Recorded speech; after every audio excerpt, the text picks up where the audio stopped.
koutou. You are with Alex Owen and Anita Mortlock, and we are here for episode 3 of our podcast. And in today's podcast, we are going to return to this question: what is expression anyway? What do we mean when we're talking about holistic expression?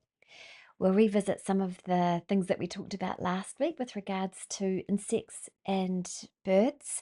You can tell it's a hot topic for us right now. And we start to think about how we honour children's expression. Alex and I will be back after we listen to the kaiako in their discussions, and we hope you really enjoy it. Ka kite.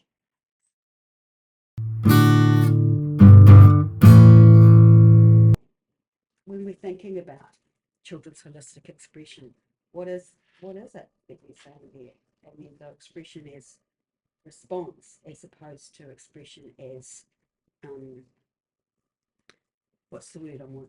Like the kind of initiation kind of thing.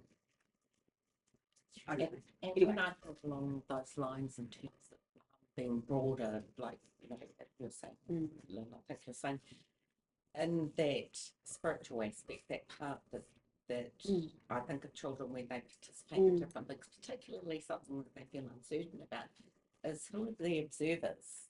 Their stillness can be communicated. Oh, So absolutely.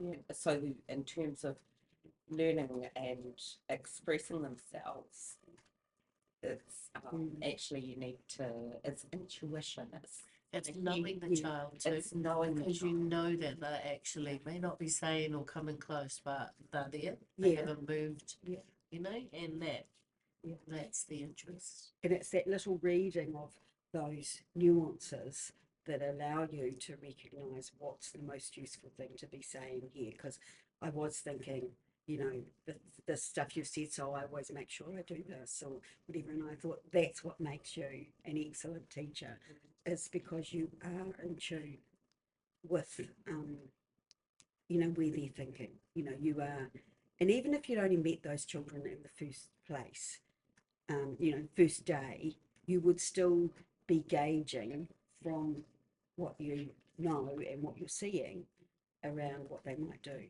You just, might not be quite so certain about that stuff. Yeah. Anyway, that's I mean, I think too, another thing that I'm hearing, and correct me if I'm wrong, but when you're bringing up this idea of children's responses, what they're feeling, their kinds of knowledge, what they're thinking, perhaps about whatever is, they're responding to. But I'm also hearing, with what Maria and Shay have said, that there's also a thing about them expressing themselves, like who they are as Yes. well. yes. And so there's, and Maria was talking about knowing the children, and that's big stuff. Like, what if we're getting that wrong? And it happens all of the time, right? Because you're just talking about this one interaction with this Manu and the Tangi, and you too, Helen, and so we're bringing our perception of who these very young people are interacting with them. I think that's part of the human relationship, human connection. And it doesn't matter how old somebody here, they're connecting and linking and already as well. Yeah. And if you're passionate about something, I think you just kind of feel that, oh, this one's a fellow bird saver. This one's not going to squash the worms. You just, the passion, right? You might exude it, you might have it, and then you just pick up, I don't know, the senses tell you, yeah, this is something to keep maybe building on and add another little aspect towards it and see if they take that up. That's the beginning of their growth, their learning. See, one of the things that makes that I feel about you, just talking about you in a judgmental way, but one of the things I feel quite strongly, having seen all of you teach, is that you've got a genuine curiosity about who children are. Like, you're not just interested in extending their thinking or, asking them the open-ended questions to do whatever or get inside their brains. You're not interested. Well, you might be interested in that, but you're also very I think, authentically and very powerfully curious about who these you know very young people are that you are working with and alongside and building relationships with. And it's, yeah, I like that, what you just said earlier about the human, that human. Yeah. What were you going to say? I was going to say something, and I think you probably, well, it's a, you know, you've kind of leaned towards it. Um, so one of the things that when you said, you know, and I'm thinking about this this child, and they, well, one of the thing that you'd said was they don't, you know, is this child not seeing the the insects or the worms as living things, that and, and it's a bit like, and actually as long as we keep that as a, so that's the context and not judge, therefore this is a terrible child Yeah. because they don't see.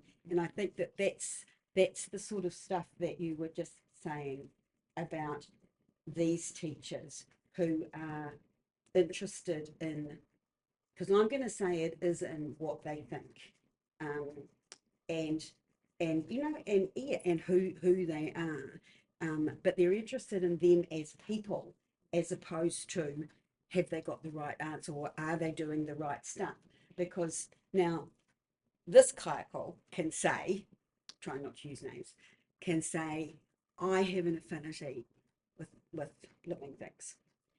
And so I connect with children who have living things, and we can build, you know, we can share that connection, and we're building our human relationship with that. But that doesn't mean that she dismisses the child who says, nah, not for me, this one, because actually you find, because I know you do, find a way of, you know, what is this child, you know, how can we connect with that child? You know, it's about a thing that's important for them. That's what we And have, that's finding their yeah, voice. that's absolutely that you're looking to say, how do we, you know, build our connection, as opposed to words have just gone out of my head.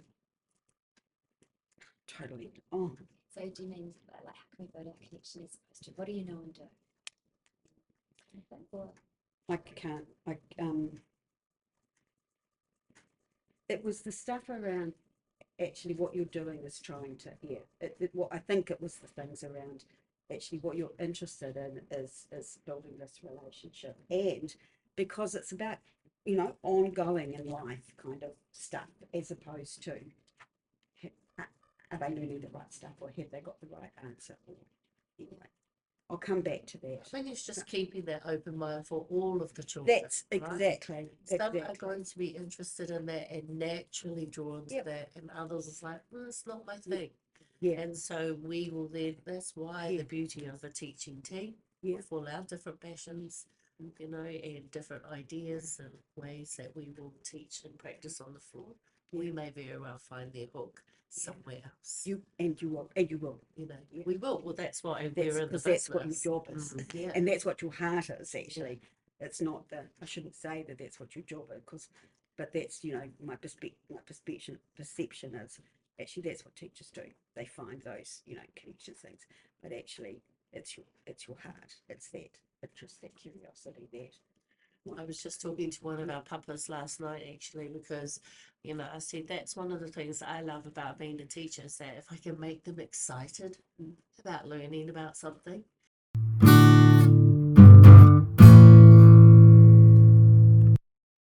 so we've just actually been listening to that and sharing our own stories around expression and birds and things, even though that wasn't the main topic for today. But it sparked on so many other kind of real life stories that were really nice. Alex, I do adore you and birds, your relationship with birds. Oh, my bird restaurant with the Yeah. local wild birds. Exactly. Yeah, so what stands out for you in the discussion today? Well, there are a number of things, but I was listening around, probably in took a wider picture lens. Mm. How does this have implications for how we manage our team meetings or our staff meetings? How do Oh, we create space whereby you can have conversations around an expression mm, or and what it means to you, but also how is there room for every single person to contribute mm. and come together and share their ideas? Yeah, yeah. Gosh, that's actually really great. And if I think about that, I feel like one of the things that I learned from these kayako that we're listening to now, and particularly with what they were saying today, is there's this beautiful thing around human connectedness and not Mm, just wanting to know what someone thinks or does, but actually who they are and who they are in their self. And Lynn made the point about not judging, yes. not being judgmental. And for me, what sits alongside that is accepting people as whole human beings, which isn't just taking the bits we like and stripping out the bits that we don't like, or getting overly fixated on the bits that we don't like about another person. And I feel like with what you've just said, that's another thing we can bring to our class, to our goodness me, I'm busy thinking about my class at university, but that's another thing we can bring to our staff discussions, Mm, like our discussions with each other as adults, is not just what we're saying and doing, but having that core interest in who you are as a human being, and ways that I accept you as a human being, or we accept each other as human beings, or what have you. Like I know I have a tendency to talk really fast and go off on tangents and do all that kind of stuff, and I feel huge acceptance from you, which isn't enabling. Do you know what I mean? Like, you're very good at very gently bringing me back on track again, but I also feel like you don't have a lot of negative judgment about the fact that I do go off on tangents. You've just accepted that as part of my personality. And I find that means that as a consequence, the discussions that we have, I feel very, very open. Like I can just share any of my thinking with you, really. oh, thank you, Anita. That's very kind because I am naturally often a person that will go back to the point Mm-hmm. at hand. So, and you accept that and ride with that. So, we're very different. And as a team, we accept each other Mm. in terms of that. And I sort of link that to how our teachers um, had their own team discussion in Mm. that podcast and talking about very different ways that they understood expression or what they were Mm. what the children were saying or their thoughts, that and also accepted that, Mm. and they still were able to feed off each other. Yeah. And how would that look at, say, in a staff meeting, for instance, or in a discussion meeting? Are your spaces, I suppose, accepting enough to understand that people will be talking about the same things Mm. that will move you forward to the next point Mm. in a different way? And Absolutely. I also love the fact that we can go off on tangents too. Hence your bird restaurant at the beginning. Absolutely. Just for your information, I have a bird restaurant with my wild birds near my house, and they've become very fussy about what they'll eat. That's the context. I love that context.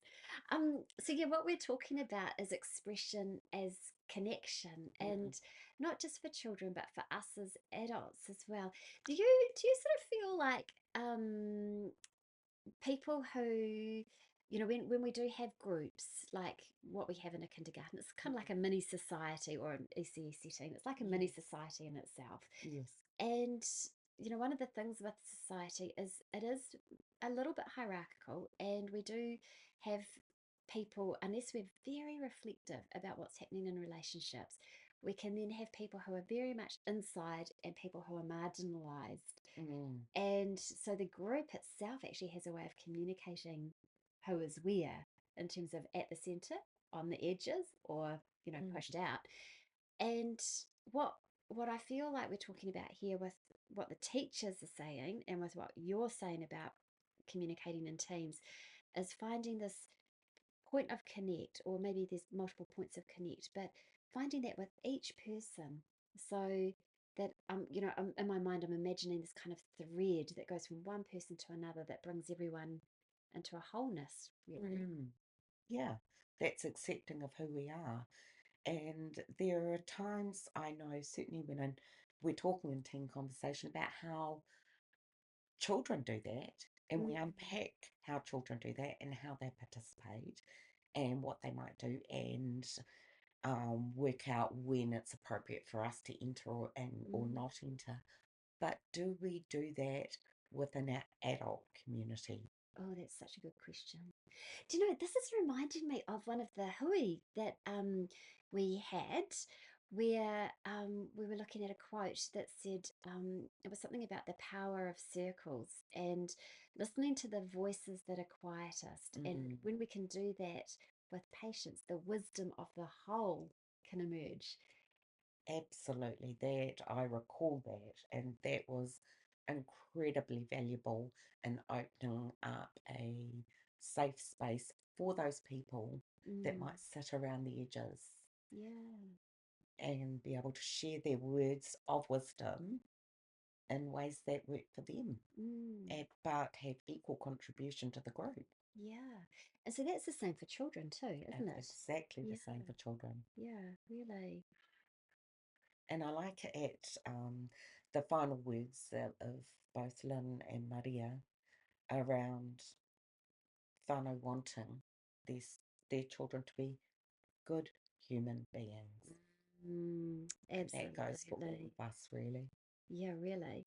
And you know, Lynn makes that point where she's talking about relationship is ongoing in life and moving beyond the question of are they learning the right stuff? Have they got the right answer? And you know, we can extrapolate that out to what you're saying about staff relationships or team relationships, which is which is are you um in the same philosophical waka as I am, and actually what we do about that when there are some dissonances, Mm, and really stepping into that thing of yeah, I think Lynn talked about responding to what's happening, to what is there, rather than having a need to always bring in our own agenda. absolutely. Yeah. What's there? Yeah. Reminds me also too of that of our first podcast where, some of the teachers were talking about this desire to really know the self of the other, whether it's a Mm, child or a teacher. But do I know you? do I know you? And it goes right back to that. Mm, Do I know you? yeah. How can I understand what you're expressing accurately? Do I get to know you? Mm. And that's the whole crux of holistic expression, really. It really is.